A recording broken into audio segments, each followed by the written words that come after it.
Welcome back to Unhinged Addiction, what it's like to be a crack addict. So I got the chance to meet with Kelly, sober coach. He's on TikTok. I'm your host, Eric Zink. I go by the Mr. Impulsive on TikTok. And I reached out to Kelly. He is a crack addict. And I've seen his TikToks and stuff for a while. And I really wanted to kind of hear his story because we don't wake up one day and just decide we're going to become a crack addict. There's always this growth phase when it comes to addiction. A lot of times we start off with alcohol or with weed, and it just starts to grow from there. So, how did he get into crack addiction is what we talk about.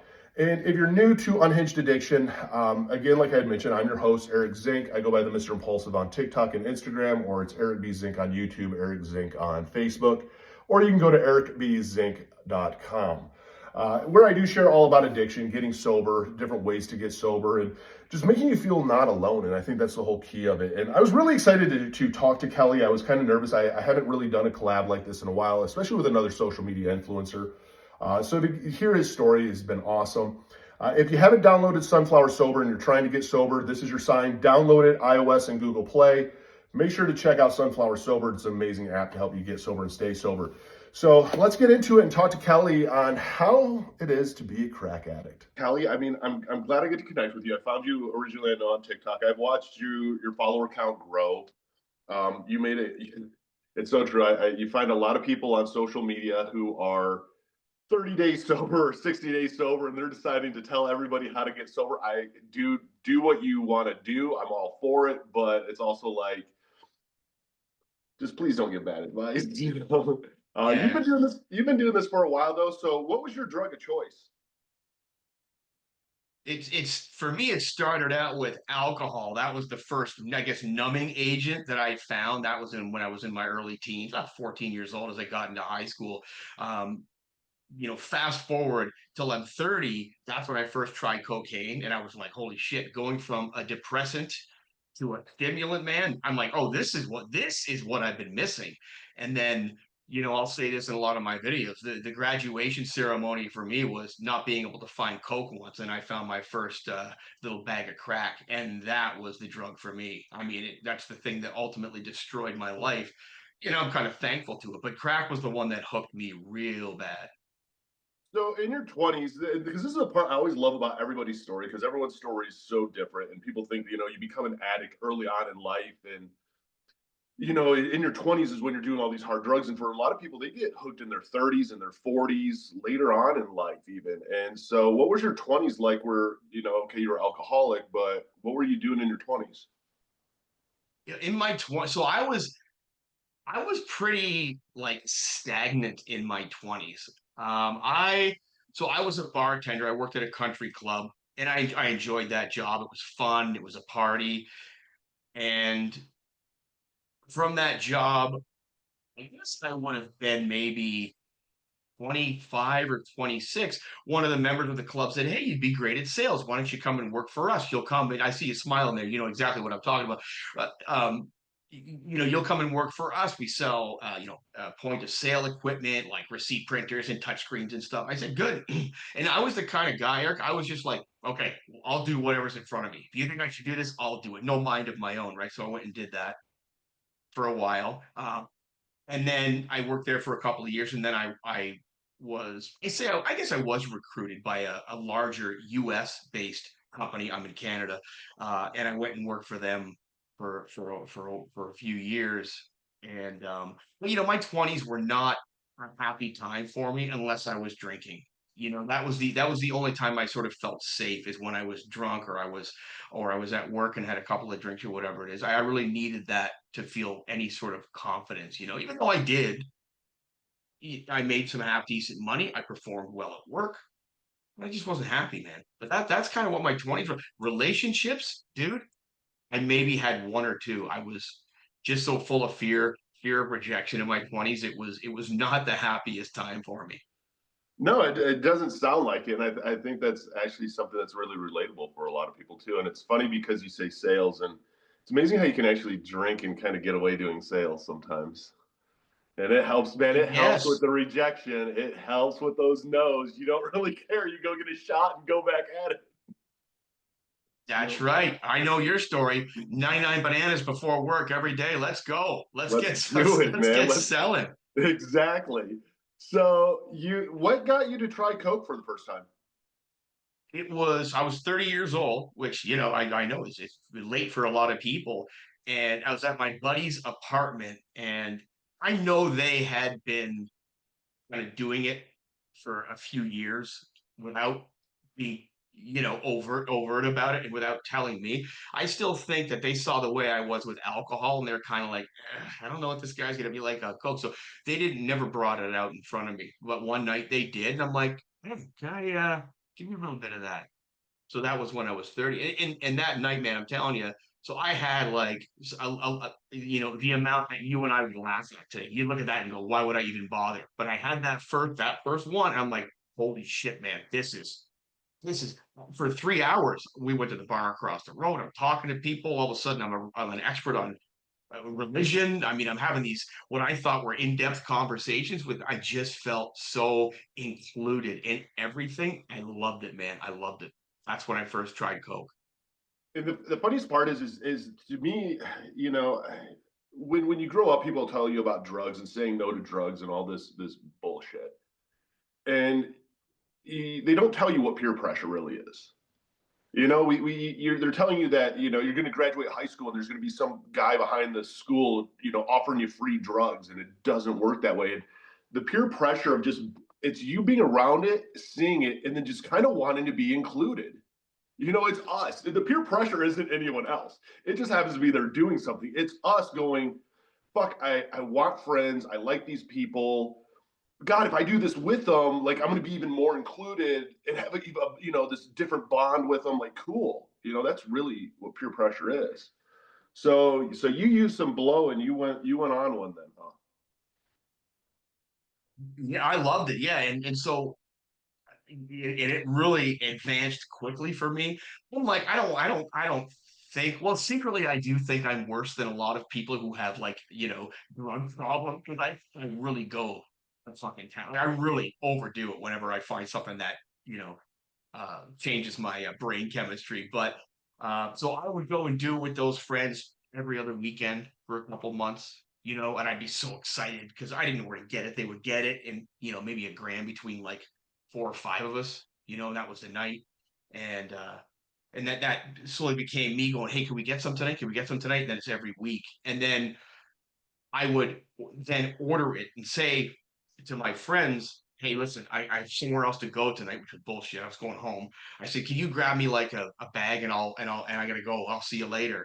And so that's how it started for me. And then I would just grab what I purchased. I would go home, I would lock the apartment door, and I would just drink and use by myself. And that was my happy place. Like it's the most depressing story, it's the most depressing place to be. But for me, that was like, okay, I can do what I want.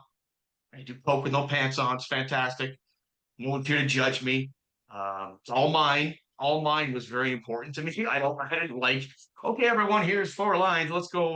We'll take. I'm like, this is not what I want. I want the oh, it's all for me mentality. So I started isolating like a few months after I started using the stuff.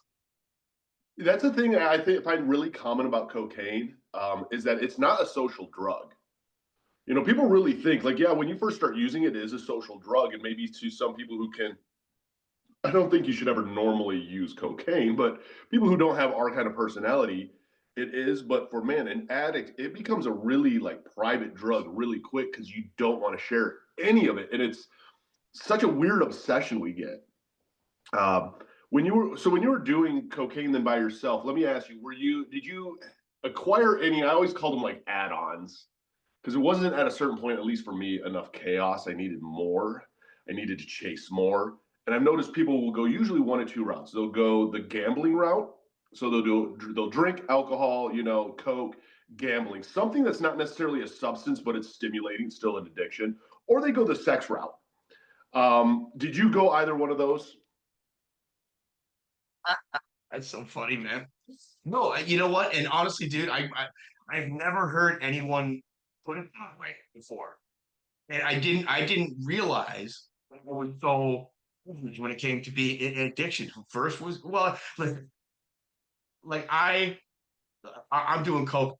So if I got nothing else to do, the porn's on the computer. Okay, that's what was going on there. Second of all, thanks, buddy. Yeah, thank you for the support. second of all, I really got into online poker, and I'm a terrible poker player, and I'm even worse when I'm drinking and high. When I'm actually trying to use it as, okay, if I make $500 tonight somehow, then I'll have money to pay for this, this, and this. And it's just a recipe for disaster. So honestly, I went both routes. Yeah.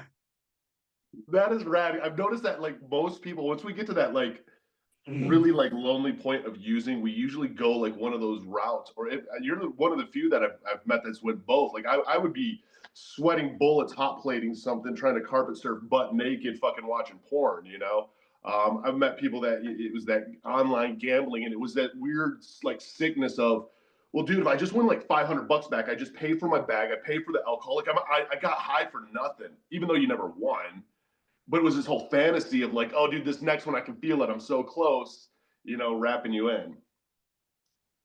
That is Absolutely, man. Yeah. that is funny. So how long did you do just alcohol and coke? How long were you able to self medicate with just those two? So from the age of 30, you mean before I stopped or before I got into the crack? Before you graduated to the next level.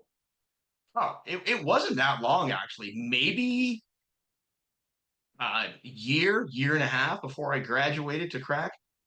So how did you graduate to crack? I love this because I don't know if sometimes people realize like we don't just wake up one day and go, I'm going to do fentanyl. This sounds like a great idea. I'm going to do fentanyl. Or I'm going to go do crack cocaine. I'm just all right. There's this whole step by step, and you don't realize you're becoming an addict as you're doing it. You don't realize what's happening, and this is like that progressive stage that we all go through. So you're a coke addict. How did you get into crack cocaine?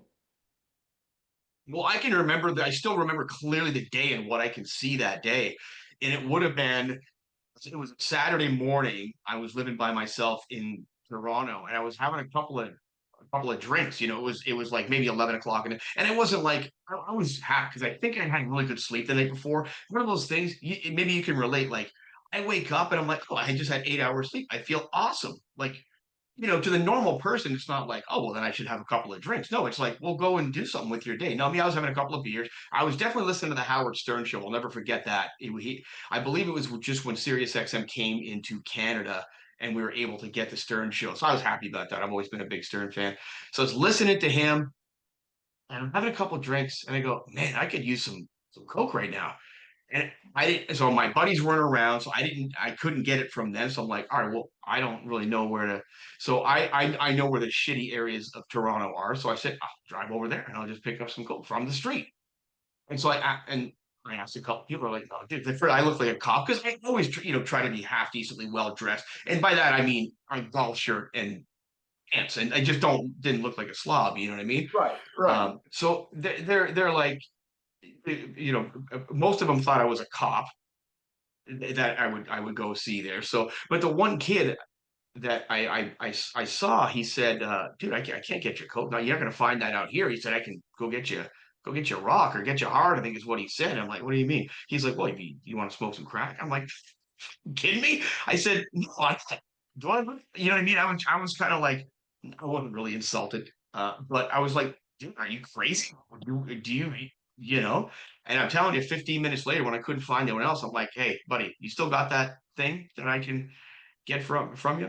And so my honestly, dude, my initial investment was $35. It was $35 all I had in my pocket. He went to the corner store. He got a little ginseng bottle. He made me a little pipe, and I'm like, this is fucking science in action right here. This kid's a magician. He's breaking it and he ducks it and he goes, here's what you do. Sends me home. I go home and I do the stuff and I'm like, I got a little bit, but I obviously didn't use it correctly. I don't think. So I went right back and said, hey, I need more of that stuff, and that was me. That started my chain of, hey, I'm gonna go buy a 40 piece. And then it's 3 days later, and all of a sudden I'm $2,000 in debt, and I've just deposited, two empty envelopes into my ATM, and now I have to worry about how I'm gonna pay my bank back. That is crazy. How fast? How so? It went that fast then for you. You went like balls to the wall in just a matter of days, weeks. Well, I'm already addicted to Coke at this point, right? So it's Uh-huh. not like it's a new drug in my system. Obviously, it's just a different delivery service, right? It's just a Right. little bit, it just gets in there quicker. But Having said that, no, I didn't. I wasn't a daily user because I wasn't a daily user of Coke right off the bat. But I did fall in love with it instantly. I remember I met a guy down there, and his name was Troy, and I really do like this guy. I wish I could say hi to him and give him a hug. If I ever, I'll never see him again, I don't think. But he sees me one day on the street looking to pick something up. He's like, "Hey, buddy," he calls me over. He goes, "Look, man," he goes, "first of all, because everyone around here thinks you're a cop. No one's going to sell it to you." He goes, "I got a place over on Church Street. Let's go." I had a car. We drove over there. Anyway, so Troy became my hookup guy. And he was genuinely a nice guy, former U.S. Marine, actually, living in Toronto. And I remember telling him after, you know, a few weekends of going to see him, "Troy, do me a favor, buddy. You ever see me here during the week, you got to promise me, man, don't sell to me." He's like, "Buddy, I got you." and he knows. He didn't know. He knew that I didn't know about this drug yet. Right, right. Right. And so when a beautiful sunny, literally a beautiful sunny Wednesday in the summer rolls around, and I knock on his door on a Wednesday, he's like, "Hey, buddy, what's going?" He goes, "Wait a sec." He said, "Don't sell to you during the week." I said, "Dude, look at this. It's a beautiful day outside. I just, well, whatever, keep making the bullshit excuses." Like I had to make excuses. He was going to sell to me anyway. He did, and that's sort of where it was like I broke the seal of doing it on a Wednesday evening now. And then Hmm. from there, it just got to the point where it was over quite a long period of time, where it was I will use it when I can physically smoke it or afford it or get it into my schedule. Right. That's that's crazy. Um, and it kind of works that way. And it's funny how it was like for you, like a Wednesday, evening and stuff. I think a lot of us, especially when we went really, really went on one, you kind of remember that time where it's like it creeps in during the week. It was always only going to be the weekends, man, and it creeps in during the week. And after you do it that one time in the week, it's like you could just justify any given time now. Good point, man. Do you remember yours? Do you remember your first, whatever Tuesday before work session or? Oh yeah, I easily remember it. I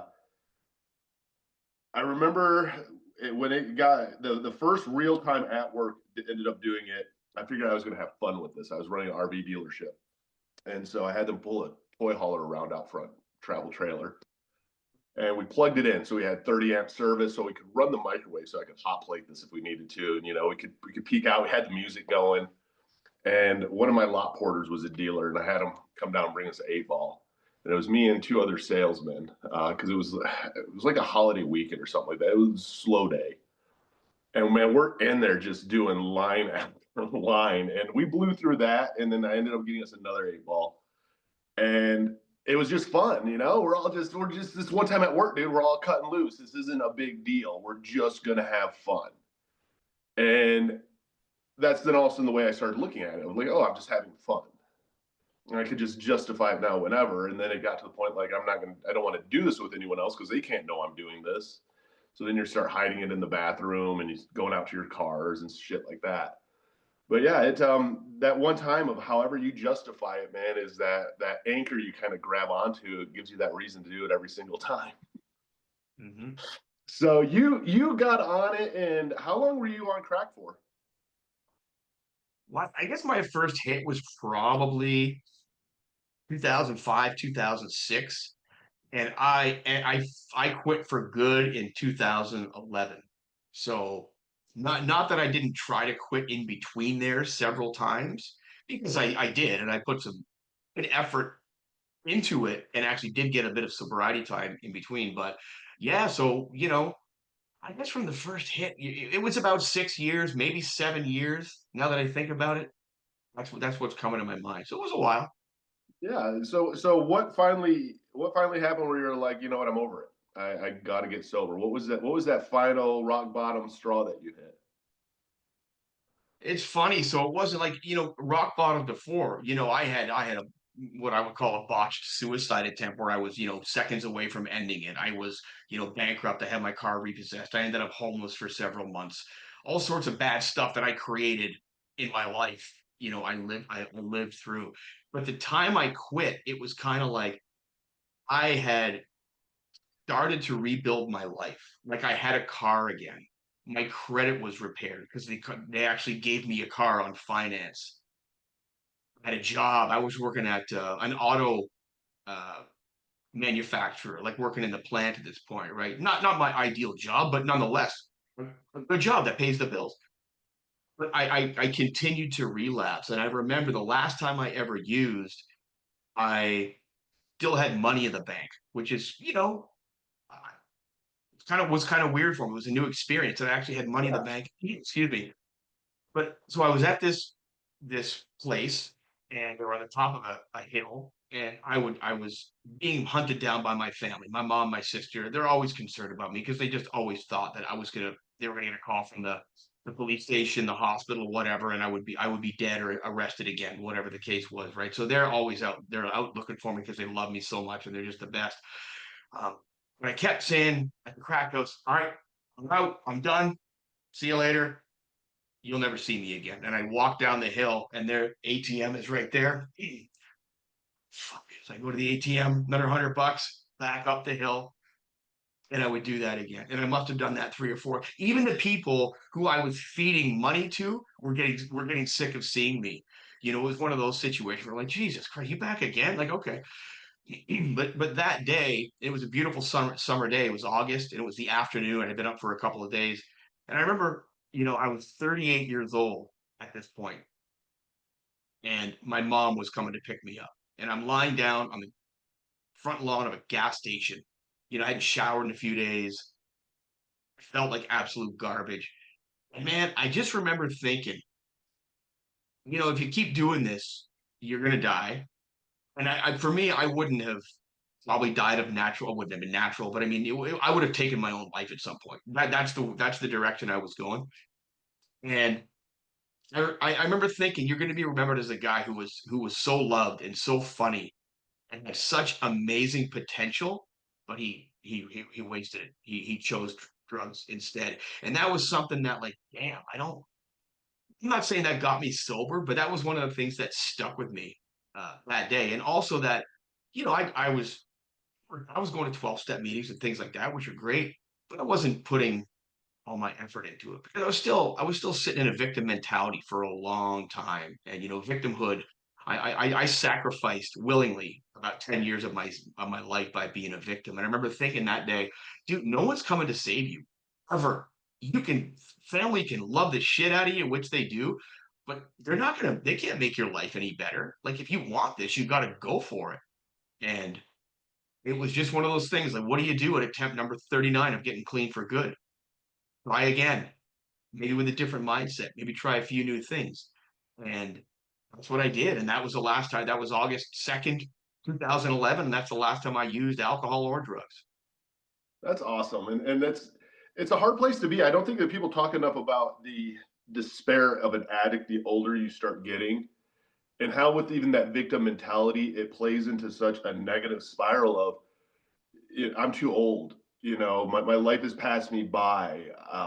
I might as well just do this now. It's such a weird mentality we get, and it's a very fearful mentality of like, it's depressing, man. You're already depressed. You're getting sober, and you're looking back like, fuck, I just lost. Like, my life has passed me up. We think we're dying almost, and it's a scary place to be, and it makes it so easy just to listen to that little voice in your head and go use again and say fuck it.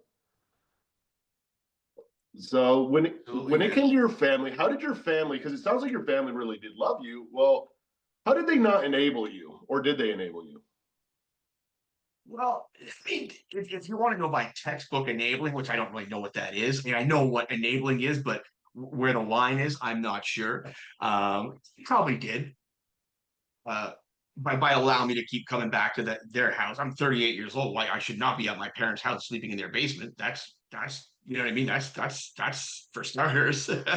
But they couldn't see me be out in the street again. So what they did, my family, that really helped me out a lot. As at a certain point, this was before I quit. This was back in 2008. They said, we can't watch you kill yourself anymore.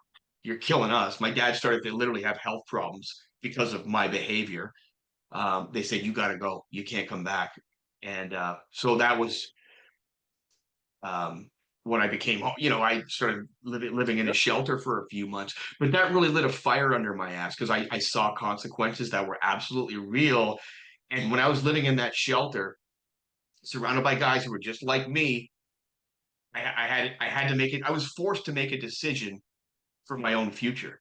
Okay, am I going to go back to read? What am I going to do? Is this, because 49% of me said, "Oh shit, this is kind of freedom. I don't have to do anything. I can live like this for the rest of my life." You know, go work for 8 hours and make $50 and go buy drugs.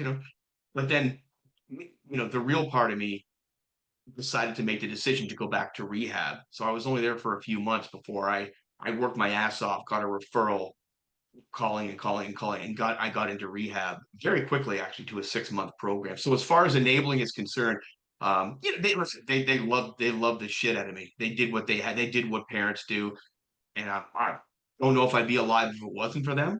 But the minute they said you gotta go, that did change everything for me. Now I didn't stay. I did manage to stay sober for about a year and a half after before and after that rehab center. So it did give me a lot of experience in recovery. Mhm. So yeah, it helped me. It helped me a lot. No, and that's awesome. That's what I always think it is, because it is hard to go, okay, well, what's this whole definition and all this? I'm like, dude, it's different for everybody, but I think a big part of it is that it's like that first time your parents almost like stand up to you. Cause like I used to manipulate the fuck out of them. I had the worst victim mentality. It was poor me, never my fault, man. And we're great salesmen. And we can tell Yep. this elaborate story, and we can pick up on the slightest, if we're losing them or if we're gaining them. Like, we know, I mean, we can read body language. I mean, it's sick how insane we are at reading somebody to go, oh, this, where I'm going right now is really, God, that's tugging at their heartstrings. All right, I'm going all in on this. And next thing you know, you got money, you got hot food, you got a place to live. But man, that first time that they look at you and just kind of are like, no, it's if for me, I don't know about you, and I'm curious what your input is. When I got my first no, it was a big fuck you guys. I was so angry. How dare you? All this. Looking back at it sober, though, I was like, that is where my mind shift started to change, though. That, what do you mean I can't just rely on you guys to pull me out of this? What's going on? What was it like for you? Think it was it. I don't think I had the fuck you mentality toward them because they had put up with so much of my shit up to that point. I think, well, to be honest with you, it wasn't like they said you have to get out. They said you can't come home because I remember what I had done. I got kicked out of rehab because I got arrested while I was in rehab, and I was doing crack while I was in rehab. So they obviously asked me very politely to leave. But what happened was, I'm back in my parents' house, and me and my mom traveled to the rehab center because I'm going to have a meeting with them to see if I can get back in. Well, I had a couple of unemployment checks in my pocket, and I had the plan like, fuck this, I'm not going there. I'm going to the bank, cashing this shit, and I'm going on a run. So I did that, and I disappeared for another couple of days. If that's the point, they said, okay, you can't come back. I'm sorry.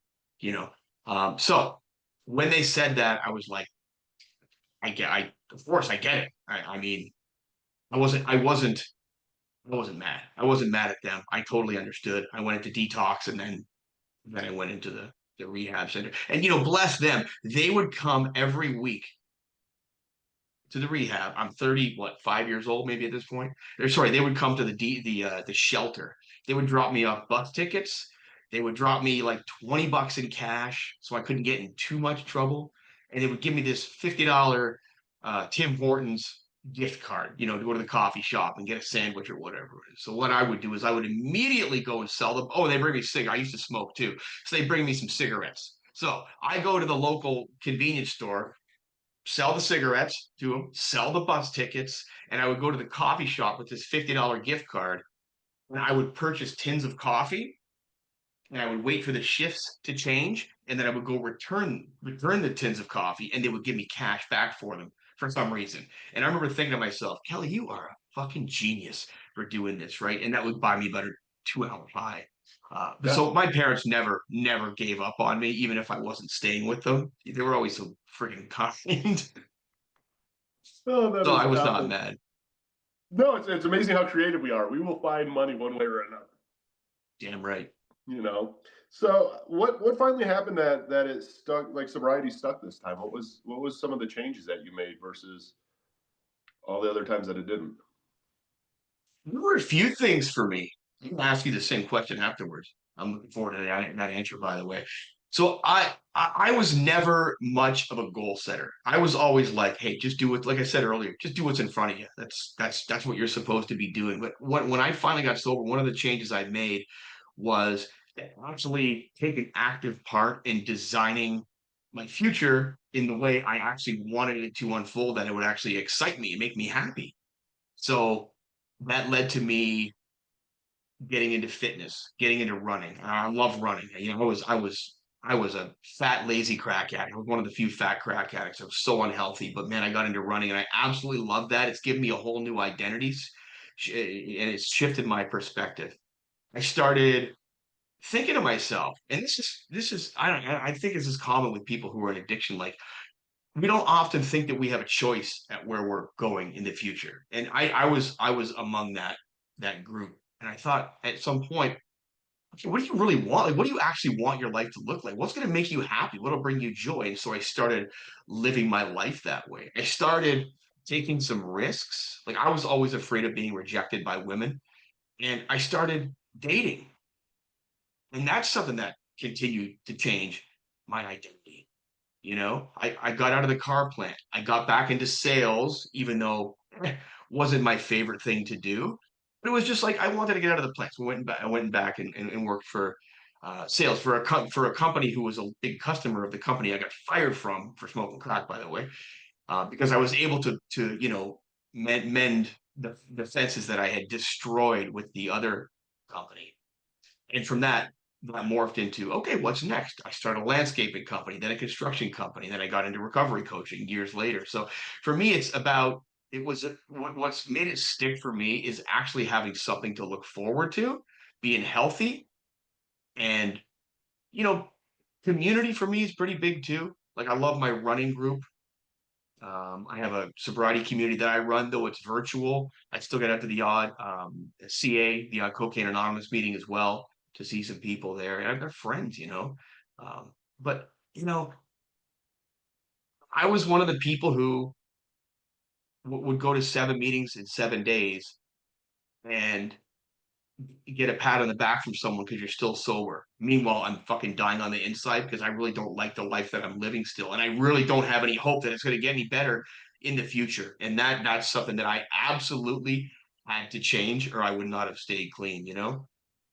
I respect you more than you ever know because and the reason I respect you actually, and you've just gained a ton of my respect, is we're all the same in this, and this is where I always like I don't judge people on their sobriety by any means, but I failed so many times that I looked for things and like you said, like we don't have an identity when we get sober, like we don't. Like I knew myself. I was Eric. I was a cocaine addict. I was an alcoholic. I don't know if you asked me back then, what do you enjoy doing? What do you find in life you do? Alcohol and coke. Well, besides that, I don't know. I didn't. And the problem, I'm all for AA, NA, whatever you go to. I'm for those meetings. But the thing that I saw with a lot with those meetings, where I do have some challenges with, is the people now who make that their identity, and it's not anymore. I'm not Eric the alcoholic. Or Eric the cocaine addict. I'm Eric the sober, recovering alcoholic. The And my life now is essentially almost like this other addiction where I still have no joy in life, but I go to all these meetings because that's what everybody says. And if I don't go, I'm not going to be sober because they're all telling me this. And you have like you're dead inside. I love how you put that because you really are. It's like the most depressing thing in the world, going to these meetings and everyone's telling you how happy they are or how fucking great life is. And I would be like, people would be like, 6 months sober, and they're like, oh, my life is turning around. I'd be like, fuck you. Like, my life isn't. I hate my life. I hate being like, the only thing that's going for me is I'm angrier. I hate life more, but I'm sober. And that just drove me bonkers. So I really respect you for that because it is. It's to hear people find something that they love, whether it's, like you said, running, and you start businesses and you start all these different things, just trying, and you're not afraid anymore. We tried to kill ourselves. So that real fear isn't there. I mean, that's why I love addicts. I used to do a lot with mental health, and I love addicts because you did everything every day to try and kill yourself. So to finally live, there isn't any fear because every day I didn't want to be here, and I did as much drugs as I could to kill myself, but not kill myself. Because if I just happened to die, I just happened to die, and that's okay. I don't have any guilt from that. I was just an addict. But to all of a sudden living life in like, what's the worst that's going to happen? You fail, your business goes under. Good, you pick it up and you go again. You try that, didn't work. Okay, what's next? I find it just so inspiring. I love that, man. And how did you keep with running though? I'm curious on this one. So you smoked crack. You were a fat crack person. I was a very fat cocaine addict, actually. It's funny I wish you're gonna have to share with me, or maybe do a TikTok on this sometime. Share a fat picture of you in addiction. I have a couple of me. I was fucking huge, dude. I weigh like 240-ish right now. Between 235 and 240. And man, as a coke addict though, and alcoholic, I was like 315. I was fat as fuck. Wow. Yeah. Are you 7 feet tall? No, I'm 6'4". But I'm fuck, just I kidding. would I would put a no, but I would get high and I'd put away like $50 worth of Taco Bell. And I would just eat it. I wouldn't eat all day, but then when I would just like mass consume and binge food. Yeah. And then you're drinking, Fireball or whatever I could find. A lot of it had sugar in it. 99 Bananas had sugar, just converting into more carbs and fatness. So how'd you get into Oh yeah. running? Well, running is something. See, I've always been super, super subconscious, self-conscious about my weight, my body. And by the way, I still am. Um, and so when I Welcome to was, body dysmorphia. I guess, yeah, yeah, for sure. Thank you. Um, when I was in that my last rehab center back in 2008, I was pushing the scales like I'm 5'6". Let's put remember this, and I was about 195 pounds, right? So I was like a little chubby little blob. And but when I made a decision when I was in there at some point. First of all, I quit smoking while I was in there, so now I've got energy. Like I mean, have you been a smoker? I don't even know if you. Oh yeah, I didn't quit smoking until, man, 2020 is when I quit smoking cigarettes. 2021. Beautiful. Yeah, so you know the difference like a week after you stop smoking, how all of a sudden like holy shit, this is how I could feel if I don't do this anymore. So I was in rehab and I remember I had done a bit of running before that. This is 2008, but I wasn't in it when I was younger. I was very lazy. I mean, I was not an athlete whatsoever. And so I can remember being in rehab 3 months in. I quit smoking 3 or 4 months in, again, beautiful summer day. I'm like, I'm gonna go out for a run. You get a 2 hour pass, you can go out and do whatever you want, right? So I did, and I managed to get like 11 kilometer or a 7 mile run in. I stopped like 100 times along the way, whatever, it's great. But I remember coming back and the guy's like, holy shit, I just ran 11 kilometers. This nut job just ran. And I was like, damn, like I kind of like this. And I knew I wanted to get fit because that was always something that I just absolutely I wanted it so bad. And so I did, even through my relapsing, like I would not, I tried to go on the treadmill once after smoking crack. Not recommended, by the way. I don't recommend touching the drugs in the first place, but if you do, just stay away from that treadmill. Because I tried, right? Because I was trying to hide it from my family and I was going back. I told them I was going to the gym. I had to go to the gym. And anyway, it doesn't work. So when I was using, I was not exercising. But in 2011, when I finally said, okay, I'm done for good, I continued my fitness journey. So I was going to the gym and I was doing a lot of running. And I mean, that's how I got through it. But I was never a real fat runner. Oh yeah. So you went through all this, and then you got onto social media and you started sharing about sobriety. I'm kind of guessing. Is that kind of how it? How did you get Yeah. onto this weird app? I don't know when you got on TikTok, but when did you get on it, and what got you to get onto social media and share? Well, yeah, see, I didn't have a TikTok account until I guess whatever 2 or 3 years ago, and then I just made one because I got into recovery coaching. So I thought to myself, this is when I was in the construction business, and I say construction business. I had a partner, and we were partners, and that was the construction business. So we do renovations, and then actually morphed into my own painting company, which I absolutely love. By the way, I love painting walls and shit like that. And I don't do it anymore, but anytime I get the opportunity to paint, I do it because I love it. Um, And so, but I remember it was in the beginning of COVID when I had just moved back downtown in Toronto, and I thought I was just thinking like we weren't doing much, people weren't going into work and shit like that, and I thought something about there's got to be more for you out there, Kelly. So you're built, you're designed for something more than this. And I remember looking at I think it's Facebook one day, and I see this ad for Tony Robbins coaching. I go, oh, I can get a coach from Tony Robbins, and they can help me figure out what the hell I'm supposed to be doing here, right? So I researched. Anyway, I ended up taking a course through his coaching academy or whatever it is, and I said, I want to become a life coach. Right? This is fantastic. And so I thought at that point, like, okay, this is something I actually kind of am jacked about. Like I kind of want to do. And that morphed into getting more and more training, more addiction specific training, to become a recovery coach. And that's over the past 5 years, that's what I've been doing. So that's why I am, Kelly the sober coach on TikTok, for example, because that's what I am. That's my business. And so that's why I post the content I do. That's awesome. Yeah. What's your advice for people getting sober about social media? What do you suggest to them? I know a lot of times when I watch this all the time, people are getting sober. I don't think there's a right or wrong answer. I'm just curious of what people's opinions are. You're getting sober. I think a lot of people take to social media as almost like an outlet. What are your thoughts on that? Well, I know how like damaging social media has been for me, like after being sober for a while, just like the addiction, like the screen addiction can be nasty, right? For me, I don't honestly, dude, I don't even know if there's you can connect to people and relate to people on social media, obviously, right? I see a guy like you and I have some really similar experiences. That's amazing. And it's an absolute honor to call you a friend now. Exactly. But but man, I would ask anyone who's new in sobriety, please don't let social media be a replacement for your like in-person huggable community because there's a lot of bullshit on social media. I'm not saying it's bad because it has its benefits. It really does have its benefits. But as a first line of defense or advice, you never know who you're getting advice from on there. You never know if the experience is true.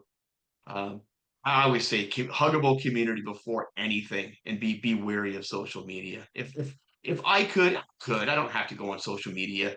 I guess that's a choice that I make, right? And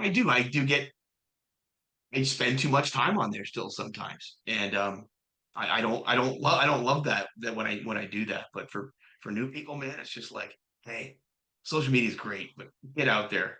What do they say? Touch grass. Exactly. That's the thing. That's my mentality with it. Is I think it's a good tool in some cases. In some cases, a very negative tool. But I think the most important thing is at the end of the day, where you went to looked in the mirror and you saw yourself as a cocaine addict, crack addict, meth addict, or whatever, and now you're looking in the mirror, and especially when you're freshly sober, man, if you're looking in the mirror and you're seeing yourself as a content creator and nothing else, might be a bit of an addiction. There has to Yeah, be man. more than just that because, like you said, it becomes very addicting. Yeah, man. And I'll see people on there that is like, Jimmy the sober guy, 2869 or whatever. And, Mm-hmm. all of a sudden he posts 0 days sober because his new identity is I'm a sober person on social media. And now I'm 0 days sober again. And everyone's like, oh, buddy, you just keep going. And you get all that It's such bullshit, an from, inspiration. You're doing it again. yes, thank you for shit. Thank you for being so vulnerable. Anyway, you know what I'm saying. And Oh yeah, it's there is it's no Jimmy. There is no Jimmy. exactly, but it's very true when you see stuff like that, and I think that's why I've always been a little cautious when it even came to social media and other people. Of at a certain point, you go through a growth phase, I would say, with social media. And depending on what you want to do and what you want to do with it. I mean, Mm. recovery really doesn't. I mean, if you're just going to go on and do that, you're not going to get a brand deal from Doritos. You're not going to get Pepsi hitting down the door saying, "Hey, we want to do a brand deal with you." you're not going to get that. So there has to be something else there. That's right. Doritos and Pepsi. I love that. I used to laugh because I used to be a lot more with mental health, and people are like, "Oh, you get probably all these brand deals." I'm like, dude, I'm talking about suicide. Cutco isn't telling me to pitch their knives. Trust me on that, you know. Oh, that would be, That's a reality of it. But yeah, man. I love the transformation though that you went through and stuff, and to go from where you were, especially at that age, to here. That's awesome. Thanks, man. You know, Appreciate that. Would you do me a favor? uh-huh. Could you tell me what the last time you used and what how you are still stopped? Because I've always been curious about this. 72517 was the last time I used. And the only reason I stopped using that night is I was having a bunch of affairs on my ex-wife, and we had went out that night. I got really shit-faced. The receptionist who I was hooking up with was Snapchatting me. A bunch of girls were Snapchatting me, and I happened to be sitting next to my ex-wife. She went to grab my phone from me, and I yanked it back out of her hand, and we got in this blazing fight at a bar downtown Huntington Beach. I was already fired from my one job, and I actually had another job lined up, but I couldn't start right away. They were making some room for me to come over. And that night, man, I was just like, "Fuck, dude!" Like I go down the same cycle all the time. I'm high on coke already and drunk as fuck, and this always happens. You know, I had a lot of marriages. I had a lot of failed, you know, everything. And I was lying in bed, and the only thing I could think of is like the same common denominator is alcohol and cocaine. Maybe if I change those out of my life will get better. I remember just sobbing in bed. And I was gun ho that night, man. I'm gonna get sober. And I wake up the next morning and I go, I'm gonna get sober, but I'm only gonna get sober for 6 months. Because I'm really not, it wasn't as bad as I make it out to be. And, you know, that was just a mistake, you know, last night, even though that happens all the time. But that last night was really, that was just, we can do this. So my whole mentality was I went into getting sober for 6 months. And then 3 weeks into my sobriety, my dad killed himself. Jesus. And it was so much numbness. And when my wife killed herself, I had a wife in 2015 who killed herself also. When she killed herself, I went balls to the wall with alcohol and cocaine. I knew I didn't want to do that this time. And so I'm like, all right, because I'd already kind of started identifying I had a plan in place. I was going to be sober for 6 months, then relapse. Like, I got to stick to this fucking plan. And I was so numb after that and just didn't know myself that like sobriety was one of the few things I had in life that I kind of just latched onto. And I never really ever got fully sober. My dad never saw me really sober. And I was like, I just kind of made it my identity. I was trying to find comfort in something in life. And it was, I latched onto my sobriety, but the problem was I didn't address any trauma. I didn't address, you know, all of this. So it didn't make me necessarily a good person. I mean, I was an angry motherfucker for 2.5, 3 years until I really got into, you know, trauma therapy and everything else to really go, oh, I am the problem, and here's where these problems are, and I can heal these, and I can actually have a good life. So that's actually how I got sober. Very cool, man. I appreciate you saying that. Thank you. Yeah. Thank you. Yeah. Yeah, Great, no, man. that's why I'm such a believer on like you don't, you know, we all get sober different ways, you know, and it's like that first time we get sober, I started trying to get sober at 23, you know, just like you know, we go through these things. I didn't get sober till I was 36. So for 13 years, and every time I went to go get sober, I got sober for the wrong reasons. I never got sober for me. I got sober to save a marriage, or I got sober to save money, or to get a better job, you know, whatever it was. Like I was chasing sobriety for a selfish act for me instead of addressing the problem, thinking, well, if I get sober, it'll just fix itself because that's what this book tells me. And it wasn't. And so it just kept failing for me. Gotcha, man. Yeah. Not.